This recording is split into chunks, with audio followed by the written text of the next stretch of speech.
Welcome to Hacker Slacker, your daily Hacker News summary podcast.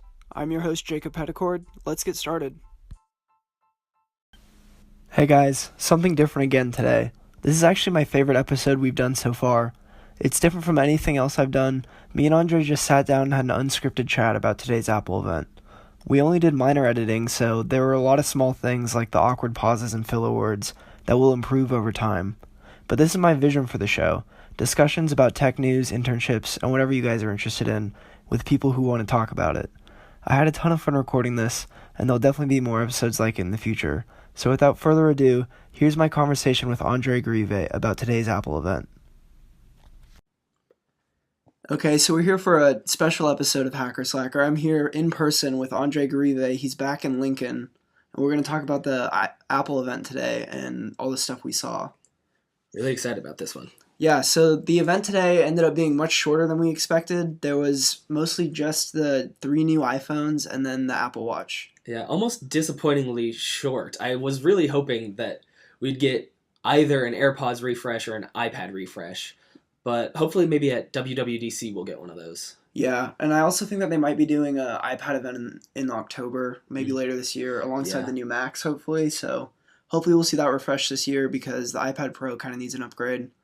The big kind of elephant in the room was AirPower. It was something that they announced last year, and we still haven't seen any updates about it, so it was kind of awkward. Just no one mentioned it. It got taken down from a couple places on their site, and now they're just kind of not releasing the new version of AirPods that has wireless charging. Yeah, I'd been looking forward to those wireless charging cases for the AirPods. It would have been a lot easier just to set my AirPods down and charge them, but we'll just have to wait for the refresh. Yeah, so if you've been holding out on getting Apple's version of wireless charging, because when they first introduced it, they said it would be the best way to charge your phone, I would definitely not hold out anymore because it seems like that product's just kind of withering on the vine. All right. One of the products that they did release was the new Apple Watch, the Series 4. Much nicer, bigger screen. I'm a fan of that, and it has up to 8 complications. That's pretty good. Yeah, I mean, one of my biggest complaints about the current Apple Watch is how thick it is. It just kind of looks like a chunky boy on your wrist, so it's nice to see that they made it thinner, bigger screen. It's all good news.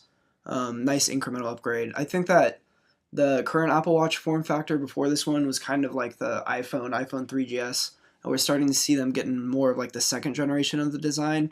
We're still not quite towards the iPhone 10, like the absolute evolution of what this thing can be, but it's definitely good to see them keep improving. For sure. And I think one of the most interesting innovations with the Series 4 is the haptic crown, where it ticks like an actual watch crown. I think that'll be really nice to use. It'll just have a good feel. I didn't actually catch that. Does it? So then before the crown was smooth, right? And now there's like haptic feedback on it? Now there's haptic clicks on it. Yeah, so that'll be a really interesting thing, especially when you're scrolling through podcasts or scrolling through your calendar. You can actually feel how you're going through that. Yeah, that's cool. They also added, what was it? Was it electrocardiograms? Yeah, electrocardiograms, and it's FDA approved. So you create a closed circuit on the crown just by placing your finger on it, and you wait 30 seconds, and it takes an EKG of your heart, and then you can actually just share it from a PDF on your health app straight to your doctor. Yeah, so this was something that when I heard this, I was thinking, oh, this is probably going to be useful for like maybe a narrow set of people, maybe the elderly, but on Twitter, after the event, I was seeing multiple people I follow that were like, oh, I just got out of cancer remission. I'm trying to monitor my heart after surgery. Now I don't have to go in for check-ins. I just can kind of do this thing on my Apple Watch. It's a consumer product, never been done before, so it's really cool to see Apple innovating in that space. Yeah, and one of the things they actually specifically mentioned was that a lot of patients will come in and they won't actually be showing the symptoms when they're at the doctor. So this allows them to actually get data from when the symptoms are occurring. Yeah, that's really cool. And along with their health initiatives on the watch, another thing that I saw that they announced was it'll detect when you've fallen and you haven't gotten up, kind of like Life Alert. It's the Life Alert killer. So if you fell on the ground and you're laying there unresponsive for a certain amount of time, it'll just go straight ahead to call the police without any action. So, I mean, I'm sure within a few months of that feature release, we'll see Apple promoting some stories about some lives being saved with that feature. Yeah, I think one thing is, though, hopefully it's really good detection and really good alert, because if you accidentally trigger it and you don't notice the alert, you'll call emergency services, which could be very bad. Yeah, that would be bad. Just passing out after a long night and then having the ambulance show up because they think you're some old lady having a heart attack. Yeah. Another interesting thing is that they put in a better speaker and then they moved the microphone to the side opposite the speaker. So phone calls will be better on it and it's about twice as loud and the microphone won't get interfered with by the speaker anymore. I also saw the other way that they were improving the call quality was by making the bottom of it more receptive to like cellular waves, so that Yep. now it can receive reception like from both sides of the device, which is supposed to improve the way that it has like it receives its reception. So that's good. Yeah. The S4 chip is super powerful from what I saw. It's really crazy how much they can pack into that little watch. Yeah. Do you have an Apple Watch right now? I don't. I used to, but I accidentally shattered it. I have a Series Zero, and that thing is on its last legs. It's pretty much only good for notifications and telling the time. So I'm definitely in the market for this thing. Yeah, I had a Series 2 and I've been looking to buy one because the Series 3 is a bit too expensive. The Series 4 is now starting at $399, which means they're moving the Series 3 down to $249, which is a little bit more in my price range, so I might be able to get a Series 3 now after holding out on not getting a Series 2 because they stopped producing those. Yeah, it'll be tough not to get the Series 4 because that screen upgrade looks really nice. It's a real like big visual difference between the two, but that's a pretty good price point. For sure. Yeah, and then they also announced the new iPhones. I don't know which one we want to start with. Yeah, so we got three new phones this year. The first one I would probably start with is the iPhone XS, not the iPhone XS like it looks. It's just the X and then an S. So. Ironically, it looks. We'll get to it later, but the XS Max looks like extra small Max, which doesn't really make any sense. But yeah, the iPhone XS is just showing us that Moore's Law is still in full effect. It is super powerful. Yeah, I mean, everyone's definitely getting used to it now, but each year they keep saying it's this much faster, this much more impressive, and the ways that they demoed it this year were by showing some really cool AR features, like some multiplayer gaming, playing Space Invaders just in the air in front of you with some friends, and then another thing where they were analyzing someone's basketball shot on the court and recording their makes and misses, the angle of the shot, that sort of thing, using the iPhone's camera. So it's interesting to see where all these AR features are going. Yeah, those were super neat. Super technical point on the A12 Bionic chip in the XS. The A11 Bionic chip in the iPhone X could compute 60 billion operations per second, which was, or maybe 600 billion. But it was incredible how fast it was. And now this A12 Bionic chip can do 5 trillion operations per second. Yeah, I think you had that right. I thought it was hilarious because it was something just like a 4 times improvement like that. It's like crazy how much they can accomplish in 1 year. Apple's silicon team is definitely killing it these days. Yeah. Another great feature that I thought is they upgraded to IP68, which is half an hour under, I believe, 3 meters of water, which just, it's better dust and water resistance. Yeah, I think that the way that they showed that was they showed some guy just dropping it in the pool and then diving in after it. I mean, that's something that has been a big problem for years is people just like water damaging their phone. And since the 10, that's pretty much become a thing of the past, which is good to see. Yeah. If we go back to that one point you were talking about with the AR basketball, it was a home court shot science was the application. And they had the developer and then they had NBA Hall of Famer Steve Nash come out and display it, which was super neat because they showed him training one of his students and she was just taking shots from different points on the court, and it could actually recognize when she made it, where she was, where she made it from, and it would mark either like a green circle where she made it or a red circle where she missed, and it would like tell what kind of shot, her release time, all kind of stuff like that. Yeah, I actually found this really interesting personally because one of the companies I worked for in the past was this company called Shot Tracker, and it actually produces a lot of the same data but using physical sensors.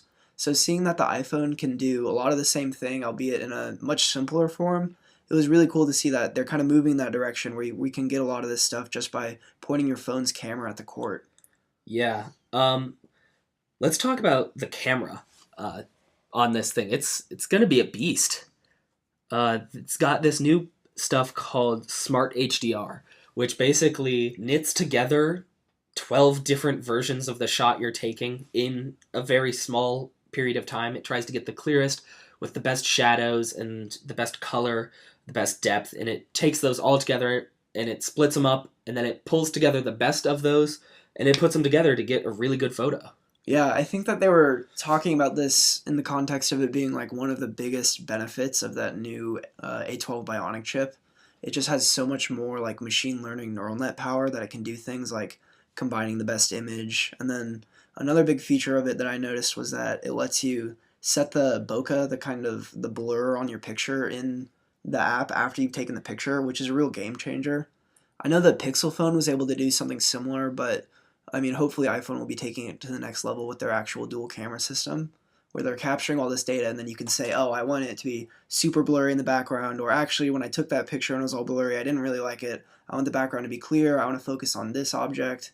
All that stuff is like something that you can't even do in DSLRs and like full size cameras right now. So it's really taking advantage of all the smarts of the iPhone. For sure. I spent a lot of time this summer taking photos on both the iPhone 10 and the Pixel 2. And I will say the portrait photos on the Pixel 2, despite it being a single camera system, were generally better. The software on that is really just incredible. And I'm sure in the next Pixel release, we'll probably see a even better camera. Um, but this iPhone 10s is gonna possibly outdo the Samsung S9 and the Note 9, which have historically been just above it. So I think this camera will be really good. I would definitely believe what you're saying about the Pixel, especially because one of Google's strengths is this AR stuff. So it's nice seeing that maybe Apple can use some of this superior hardware to kind of play catch up to Google, because Google's really good at the AR software, making that effect just with software instead of the hardware to back it up. So it'll be interesting to see how this competition plays out. Yeah, it'll just be a really great camera. I'm excited to try it out at some point. Uh, Speaking of great hardware, one point that they've pretty much always been behind on is dual SIM, which they are introducing, but it will be single SIM with eSIM as the second SIM option. So that'll be interesting if you want to have two numbers on your phone, or if you want a local data plan and then an international data plan or something like that for traveling a lot. That'll be a really good thing to have. And interestingly, they in China could not get the eSIMs, so they're doing a model just for China where the SIM tray can have a SIM on both sides.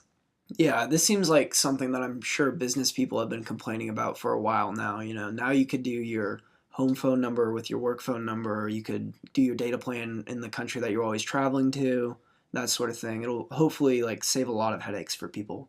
Yeah. And then this one comes in gold, silver, or space gray, and they all looked really good. That new gold finish is beautiful. Yeah, that's the color that they were really pushing hard. It's probably what they're going to use to really differentiate it between the iPhone 10, since the visual design remains pretty much the same. You'll probably be seeing a lot of that gold phone just so they can tell you, oh, you're looking at the 10s, not the 10. For sure. And then they also announced the 10s Max, which is a 6.5-inch OLED edge-to-edge display, which is just a bigger version of the 10/10s, but it looks really good. Yeah, so when I heard this name, I was thinking that they were going to be doing something beyond the Plus model, and it does really feel like it's the iPhone 10 Plus, but they called it the 10s Max because the screen size is just so much bigger than anything that they've had before, that they wanted to differentiate it with the Max. And also, like, that screen size is so big, it's probably called the Max because they're not going to go any bigger than this. Like, it's pretty insane. I mean, you've got an edge-to-edge display, 6.5 inches.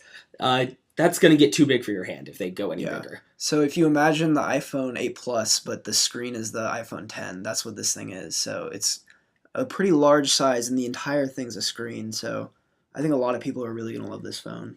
Yeah, and it gets over an hour and a half more battery life per charge than the 10, and the 10s gets 30 minutes per charge more than the 10. So they did upgrade the battery. That's been a complaint on iPhones. iPhone batteries also don't last super well, so hopefully these will last better. And then they did announce one more phone, which was the iPhone XR. Yeah, the iPhone XR, that was an interesting direction. Basically what this phone is it's their entry-level model. This was something that would have been called the iPhone XSE in the past. It was interesting that they redid the branding, but anyways, the iPhone XR is more closer in size to the iPhone 10 Max. These names are getting tricky on me. It's closer in size to the iPhone 10 Max than the iPhone 10s, and it's a little bit thicker. If you remember the iPhone 5C in the past, it's kind of in that vein. They're adding a lot more color options to make it enticing, but it is a cheaper version of the phone. It's using the cheaper LCD instead of the OLED, which will give you worse blacks, but it's what people are used to in the past. So if you're upgrading from like an 8 or a 7, you won't notice the difference. And they were actually pushing this display really hard. They were calling it what, like the Liquid Retina display? the Yeah. Liquid Retina display, which I thought was a fancy way to put a marketing spin on the like slightly worse display than the iPhone 10s. Yeah, it's a 6.1-inch LCD edge to edge, which is interesting because nobody else can really do that. Everybody else who has gone edge to edge with a notch has used OLED. So we got the LCD screen. I am kind of sad. This does have Face ID, but they couldn't get Touch ID even on the LCD screen, which we know they can do. Several other companies have created phones with LCD inlay fingerprint sensors. The OLED technology isn't quite there, but it is an LCD screen with Face ID and the A12 Bionic chip as well. Yeah, this is something that I predicted that they were going to do, put the Touch ID in the phone. There's just so many use cases where the Touch ID makes sense. Like, if your phone's sitting on your desk, you don't really want to have to, like, put your face over your phone to unlock it. So I was thinking that they were going to figure out a way to get the Touch ID into the screen, but turns out the tech just isn't quite there yet. We've seen an early version of this in some Android phones, and it's slower than just the regular fingerprint sensors they have. But I was really counting on Apple to like make an innovation here and be a leader in this space and kind of bring it to the mass market. But if the tech's not ready, the tech's not ready. So there's not really much they can do there. Yeah, I was hoping it would come out. As an iPhone 10 user, I do know for sure that Touch ID on the iPhone 10 would be really nice. A lot of times I'll just reach for my phone and then I'll have to like take it up to my face. And a lot of times I'll be looking at it from an awkward angle where it can't recognize my face, and then I have to like crane my neck over just to unlock my phone. But maybe in a future generation. Yeah, Face ID is actually one of the things that I'm not too mad about missing out on as someone who still has an iPhone 7, because people talk about unlock times a lot, and the unlock time is really irrelevant when like I can unlock my phone while it's still in my pocket, have it unlocked before it can even see my face with Touch ID. Versus Face ID, you have to wait till it's in the right position, and even the fastest version of Face ID, I mean, it's slower than just being able to touch your phone while it's in your pocket.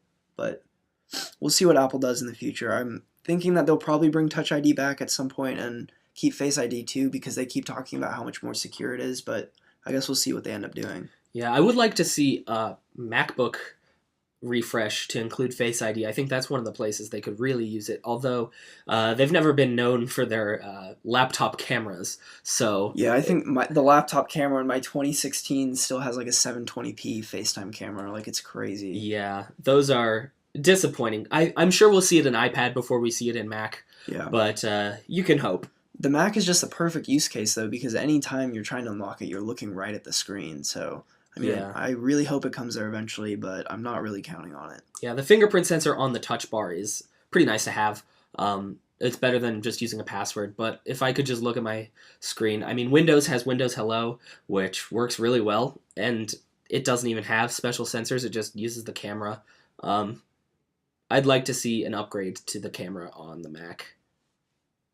Yeah, so like we said, we were kind of expecting more products in this event. It ended up being just an iPhone and Apple Watch event, but they definitely announced some good stuff. Nothing truly earth-shattering, but some really good incremental upgrades, which is pretty much what we've come to expect from these S years.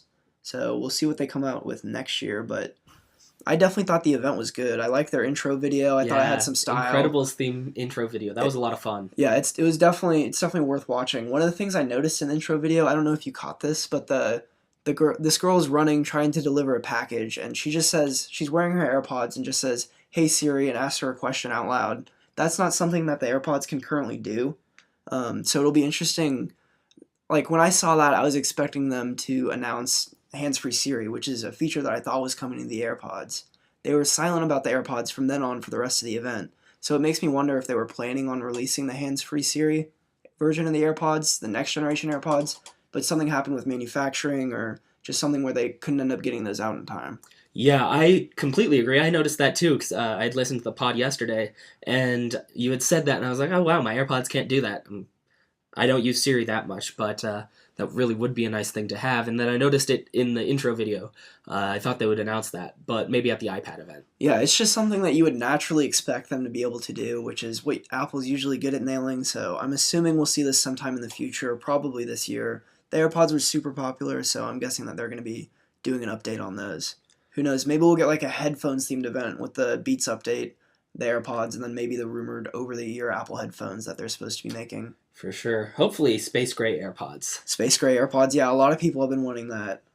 Are you going to be buying one of these phones? I will be upgrading to the 10s Max. It's too enticing. I'm on an upgrade plan, so I'll be getting the newest phone.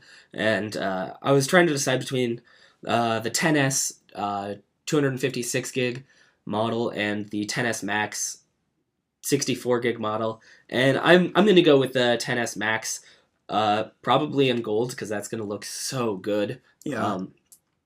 Unfortunately, that does mean I'll have to buy a new case, which kind of sucks. I won't be able to use the iPhone 10 case anymore. But that phone will be really nice. I have larger hands, so holding the iPhone 10 was about the same as the 7 that I had before it, and I'd like a little bit bigger of a phone. Yeah. Personally, all these new phones are super pricey, and I'm kind of hoping that they bump the iPhone 10 price down because that could be a good like value option. I'm still on the iPhone 7, so I'm not in any super bad need of an upgrade, but if something comes down to a decent price, I could definitely do it. The upgrade that's really attracting me after that event is the watch though. Like I said before, my watch is on its last legs.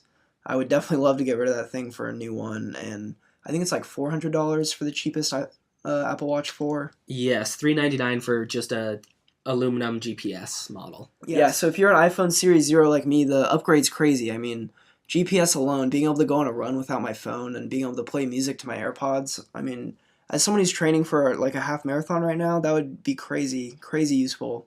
So yeah, hopefully the Apple Watch Series 4 can be my running watch. Yeah, I think we saw that Apple is still headed in the direction that we pretty much expected them to be heading in. Yeah, one thing that I'm thinking of after all this is that you see their focus on AR is staying pretty steady, and we're not really seeing AR tech take off that much. I don't really feel like I've seen a ton of people just out in the world pointing their phones at things and doing things in AR. I think where this all eventually is going is the glasses. Apple's definitely going to have to release some sort of AR glasses in the future. I think that will probably be the next version of the smartphone. If I'm just going to call my shot right now, that'll probably be the next big consumer hit. So it's just interesting to see them building up this library of software, people using their APIs for maybe 3-5 years down the line. This software is running on glasses. Yeah, that sure would be interesting to see. This got me really excited for the Google event next month. Yeah, aren't they? They have to announce their Pixel 2. That talk about leaks. That thing, I think someone left one in an Uber or something like that. Yeah, it's definitely been leak central with the next Pixel release. Yeah, I think everyone pretty much knows everything that's going to happen there. But Google always has a bunch of interesting new software information at the conference, so it'll be cool to see what they announce too. For sure. All right, I think that's all for today. All right, well, that's all we got. Thanks for listening to Hacker Slacker. I don't really know where we're going from here. This is definitely my favorite type of episode, so we'll try to do more co-hosted things like this, more conversational pieces, but I might be back tomorrow with a regular episode. I might not. We'll see how things go. Thanks for listening.